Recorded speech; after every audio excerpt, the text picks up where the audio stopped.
Good evening from New York. I'm Chris Hayes. Donald Trump has managed to find the Achilles heel, not just of his rival for the presidential nomination, Jeb Bush, but of the entire Republican political establishment. And it is the legacy of George W. Bush, a legacy that was rejected wholesale by voters in 2006 and 2008, but that the Republican Party still has not been able to reconcile.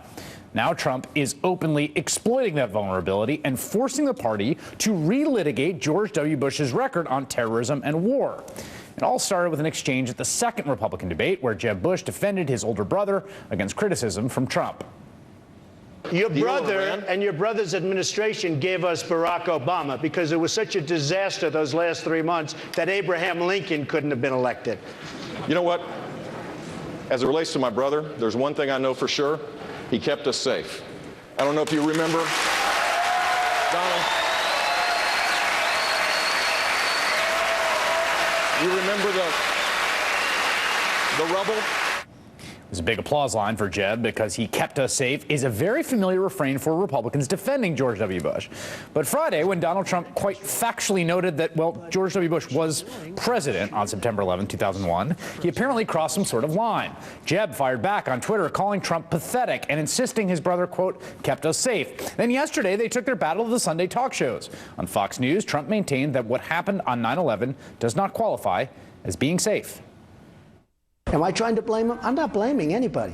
But the World Trade Center came down. So when he said we were safe, that's not safe. We lost 3,000 people. It was one of the greatest, probably the greatest catastrophe ever in this country. Jeb continued to defend his big brother, but he couldn't explain away a parallel to the Republican stance on Benghazi. It's what you do after that matters, and that's the sign of leadership. It's not does anybody actually blame my brother for the attacks on 9/11? If they do, they're totally marginalized in our society. But how do you respond to critics who ask, if your brother and his administration bear no responsibility at all, how do you then make the jump that President Obama and Secretary Clinton are responsible for what happened at Benghazi? Well, the question on Benghazi, which is hopefully will now finally get the truth to it, is was the place secure? They had a responsibility in the Department of State to have proper security. There were calls for security. It looks like they didn't get it. And how was the response in the aftermath of the attack? Was there a chance that these 4 American lives could have been saved? Then this morning, Trump called into Fox and Friends, where his break with Republican orthodoxy was so confounding, it was almost too much for co-host Brian Kilmeade. If you really wanted to stop bin Laden when he declared war on us in 1996, you would have taken him serious and killed him. We had multiple chances of him from 96 into 2000. We didn't take it. And I will say this. They said bin Laden determined to attack the U.S. at home. Didn't say where, didn't say who, didn't even see this plot. Why would you pick this argument? Because this is a Michael Moore, leftist, I hate everything Republican argument. Why would you take this? Again, to be clear, Trump's only argument was about who was president on 9/11, 2001, which is not really something open to debate as far as I understand it. But then he was asked about Bush's response after 9/11. He brought up what may be an even sorer subject for Republicans, the Iraq War. Post 9/11, many people, many Americans would say that President George W. Bush did everything in his power and did indeed keep us safe, free from another attack. You would not deny that, would you? Well, we attacked a different country, which I think was a wrong country. I think attacking Iraq was a huge mistake. Here at home. I mean, I think that was a huge mistake. Did he keep us safe at home? Well, we haven't had a 9/11. major problem at home. I agree with that. I never disagreed with that. But we attacked a country. We spent $2 trillion attacking a country, and you know what we have for it right now? Zero. Well, we could have had a lot more. But you guys haven't said that, too. We won that war. The surge worked. It's like in all military escapades with America. We get it wrong in the beginning. We get it right at the end. And it was thrown in the street. Trump hasn't let up since then, continuing to hammer at the Bush legacy on Twitter, even tweeting an article about how Jeb himself was criticized in the wake of the attacks when he was governor of Florida, the state where the hijackers were able to get driver's licenses. This all comes as a new NBC News Wall Street Journal poll shows Trump getting his best result to date among GOP primary voters, right at that 25% mark we've been talking about, with Ben Carson nipping at his heels and Jeb Bush coming in a distant fifth. Even more dismal for Bush, 44% said they could not see themselves supporting him, compared to just 36% who could not support Trump. Joining me now, MSNBC political analyst and former RNC chair Michael Steele, and MSNBC contributor Sam Seder, host of The Majority Report. And Michael, let me start with you. this does seem to me to expose the fact that at its core, the Republican Party has not figured out how they are reconciled to George W. Bush's legacy, what they think about it, and how they're going to talk to voters about it. And even if it weren't Jeb Bush, it seems like that's a thing that Republicans are going to have to figure out how to talk about. I think you're right to some degree on that. There's this whole battle right now between relitigating the past and trying to put the country, at least conversationally, on a better footing and talking about how we deal in, a post 9/11 world with an ISIS and all of that. So I think you're seeing some of that tension bear itself out right now with a lot of the GOP. My takeaway, there are a couple of takeaways, but one of them that I have is that one of the beneficiaries of this conversation is Rand Paul. Because a lot of what Trump is talking about, despite his, trashing Rand Paul at various times, is exactly what Rand Paul was saying about how we prosecute these things, how we look at these wars, and what role we should be playing, and what position the party should be taking going forward. So, if nothing else, I think that there may be a greater stimulation of that debate within the party overall. Part of what's been strange about this to me, Sam, is, there's just to separate logically, right? There is the contention that I blame George W. Bush for 9/11, right? And then there's the statement he kept us safe. And you don't have to say I blame him. You could say, yeah, it was that no president could have figured that out, or the bureaucracy was so screwed up, or the mistakes were made at so many different places.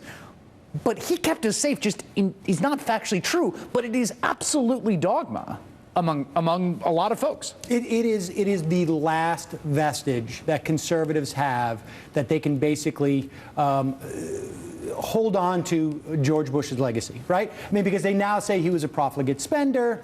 They say that and many of them say Iraq was wrong, and Iraq was wrong.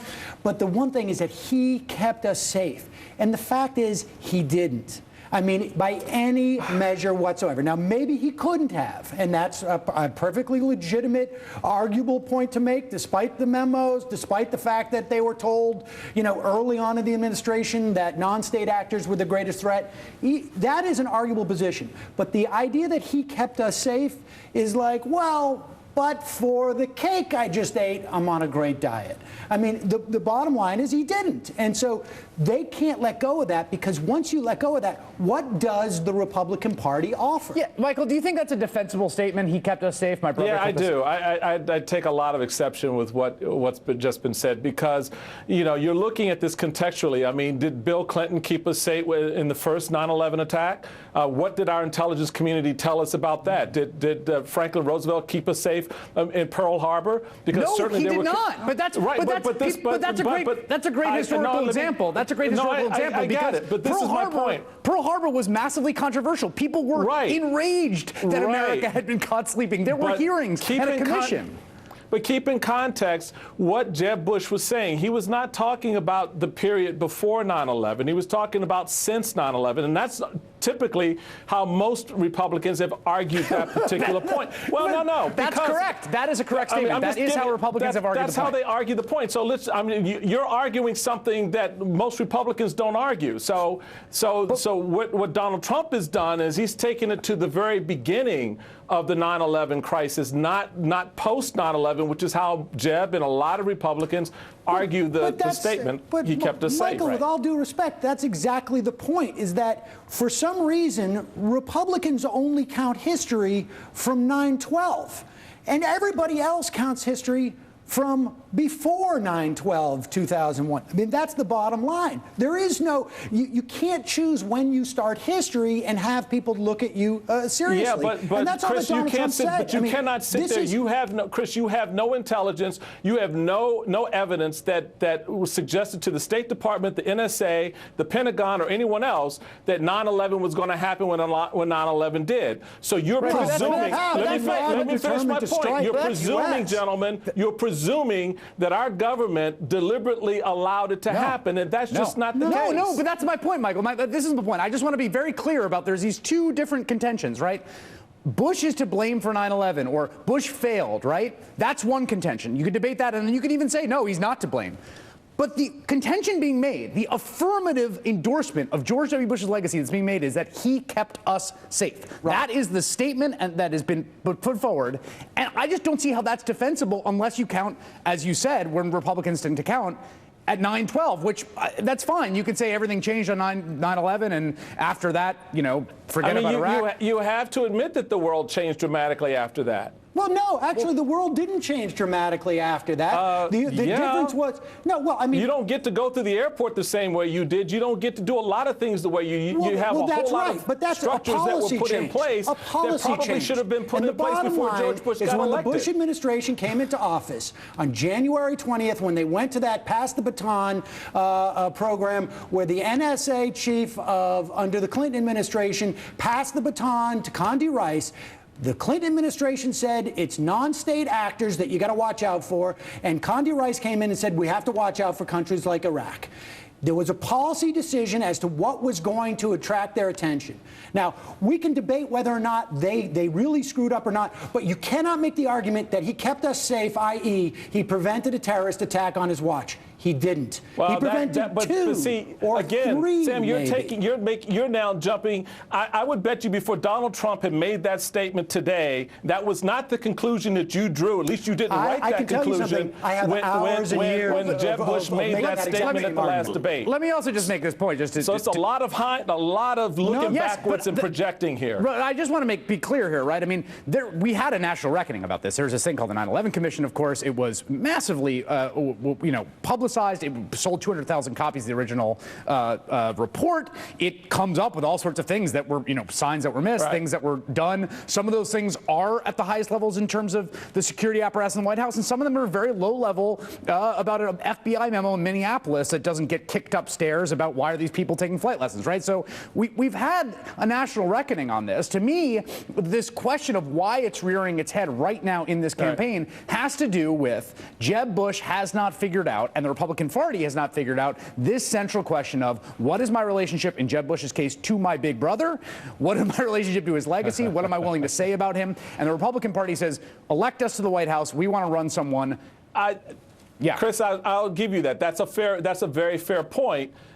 Because it is part of the national conversation simply because of that relationship, because there's a lot of folks who want to know, will you behave, think, perform the way your brother did, or do you do something differently? And Jeb has not answered that question clearly. And there's this Brian Lizza piece in the New Yorker this week, which interestingly quotes a lot of folks who are in Jeb's circle, who are also foreign policy advisors to his president. This is Otto Reich defending the invasion of Iraq, basically saying that it was sort of flypapered. But these are the folks. I mean, the other thing is it's more than the last name. It's more than the fact they look similar. It's, there's some substantive overlap. Well, here. I mean, the bottom line is I don't think the Republican Party thought they were ever going to have to relitigate this. That's right. Because I think the agreement amongst the Republican people running for president was, we're not going to raise this. And we're just not going to talk about it, right? Only Donald Trump was going to do that. Michael Steele and Sam Seder. That was excellent, spirited, and illuminating. Thank you, gentlemen, both. All right, guys.